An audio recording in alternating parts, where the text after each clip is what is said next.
you're here, you are well acculturated, and you know what works and what doesn't work. And so all I can do is speak to you for what works for me, what's worked for me. And signs that you're acculturating well is, for instance, if a large man at the end of the week's crying when you ask them how they fared this week, and they say, I've never felt like this before, and you know that they'll be back. Or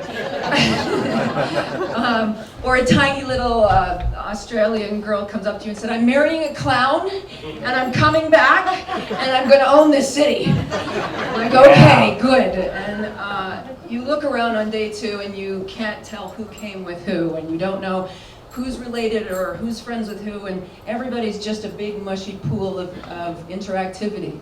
I love that, standing in our mess hall and just going, yes, they're all sitting together, they're all playing together, they're making plans. Another way is people come up before the show is even over. You're on your last leg, you have no voice, and you're standing there and you're like, what? And they say, okay, so for next year, I'm going to totally, and then we're bringing all these, and then they have a million things they want to bring and do next year, and you're like, okay, can you just wait till we get home and clean everything? Yeah, but it's exciting because you know it worked and you acculturated them well. And of course, we want to start early, like good parenting. We start, with, as we were saying earlier, the sound bites you give to people the first time they go, what is that? And I'm like, well, you don't say, what rock have you been living under? But you say, read the audience, and that's the first acculturating moment where you present Burning Man in a way that's going to make sense to them. And it's not for everybody, obviously, but the way you present that first kernel is absolutely crucial. And the soundbite is key. Once they're hooked, and sometimes it takes 30 seconds, 3 photographs, go look at the link, look in the gallery, see if it's for you. Sometimes it's just that easy. And then and I have had a short conversation, and then somebody on a small pink bicycle rides up and goes, I took your advice. And I'm here, I'm like, oh my God, wow, that worked well. It's not always like that. I have friends from high school and family members that I have literally exhausted my breath on for decades, just can't get it across them. Anyway, it's not for them.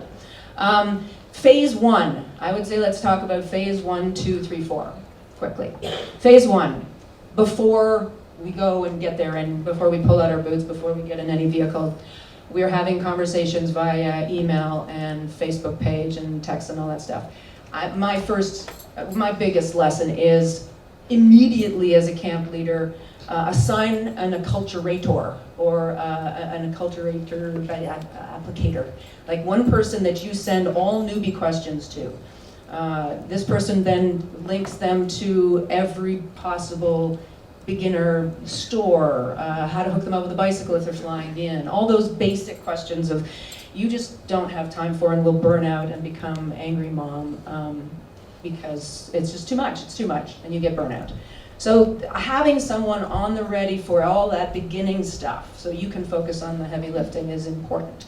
Now, as you know, the first impression starts with obviously hearing them and receiving them and being excited about them. And if they have problems, you want to be the one ringy dingy two dingy, your switchboard operating, your dot connecting, your people who can't afford tickets in February and March. You hook them up with people who have the money but live out of town, live far away. So you're hooking people with money up with sweat equity people, or you're just connecting dots with people can get them tickets. You're just doing things like that, or carpooling, or knowing everybody really is key to the first experience. Being seen and heard by the camp leaders is so crucial to your first impression of what it all means. Our camp comes from a number of different cities. So we have parties in all those cities. We have gatherings, getting together, meetings, talking about putting the truck together that's coming from that town, making sure those faces already know who they are when they come our way.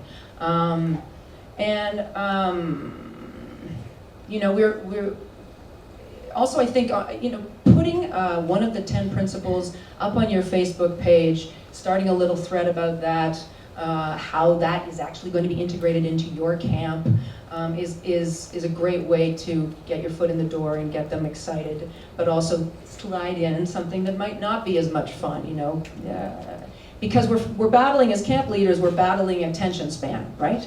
Me of the long email, I get so much flack because I'm trying to get everything in and people lose interest in the first paragraph. You're like, but I put it in all these colors and these different fonts and I tried to be funny. It was like, yeah, it's too much. I'm like, yeah, story of my life. Okay, so the Facebook, quick posts on the Facebook every week, put something up there, and get people to know each other on Facebook first. A questionnaire has been a really great way to acculturate people because you start to, everybody looks at the spreadsheet, everybody, and how funny you make it and what kind of questions you ask. Do you ask them what their superpower is? What's the weirdest thing that's ever happened to them? How they're connected to the camp. Just what you put on your questionnaire gives the vibe or the tone of your camp, and it's the immediate impression that a newbie gets, the hit that they get. What else? So then I would guess I would move to, is that fading? Yeah, oh yeah, then a loading party, trying to gear people up to get to a loading party. So while everybody's clean and the newbies haven't been yet, and then you get this big sense of a thrust and a push and everybody, working together in the city is a great way to start. Okay, let's go to phase 2. Phase 2 is when you hit the playa. So again, first impressions, super important. When they get into the camp, and pre-warn them that there is a welcome station. So find your way to the welcome station. And whoever is up will have come to the welcome station. Now this, I have to preface this by saying, as a good parent, you want to make sure that your infrastructure is up first. That is the best first impression you can make. Because if a person can eat and drink, and maybe even shower, depending on who they are, as soon as they get there, then you have their attention, and then they're already on your side. So don't make any stab at your interactivity and your big blah blah blah until you got the basics done, because that can make the worst impression. So once that's done, then you at the welcome station, we have done things like take a picture of that person. We've got a little family tree on the wall there. Who are you camping with? Or who brought you to the camp or whatever. So there's a name and a face, and throughout the week there's going to be times when someone comes looking for them, or you're not quite sure if you caught their name. Oh yeah, right? And the more you know the person's name, the better they feel. The more seen, the more family, the more. Know your people. Really know your people. In fact, that's why on the questionnaire, if you ask them, what's your superpower? When you read it, you go, okay, now I have a hook on that person. Or one other thing about the pre. I like to get people thinking about not only what an alter ego is, but what theirs might be and what their name of their alter ego would be.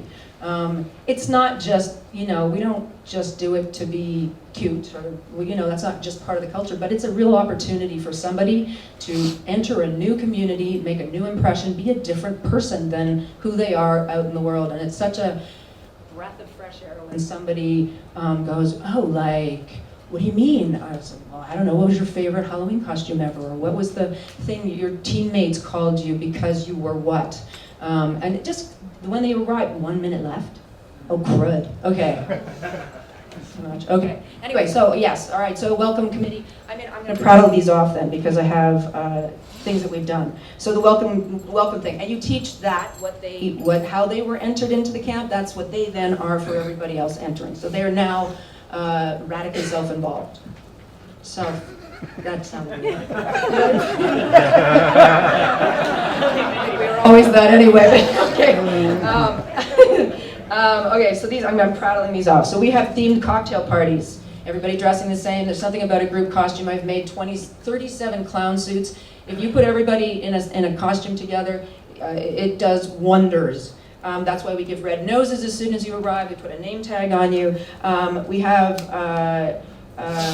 we in our camp map, we cluster people so they feel comfortable. We've had Little Israel and the Down Unders, and we now have to make a Kidsville. That's where it's come to. We have camp mixers. We have camp mixers where we all drink and hang and get to know each other. The more you make sure people know each other, the better everybody feels. Make sure you have a strong HR in your camp, someone who is a conflict resolution expert, who can bridge the gaps between the heady and the emotional and the cranky emo.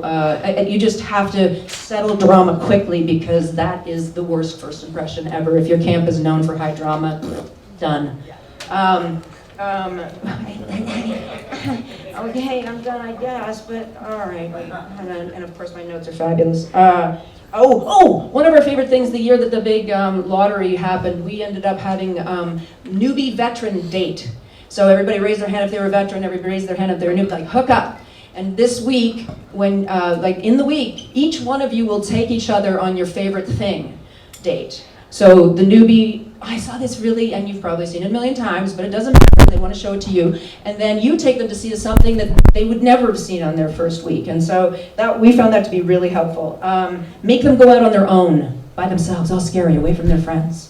Make them drive away and take them out to the front of the camp and look back at the camp, and this is what it looks like, and here's how you remember, and look for the blue light so you can go pee. Go, little camper, go!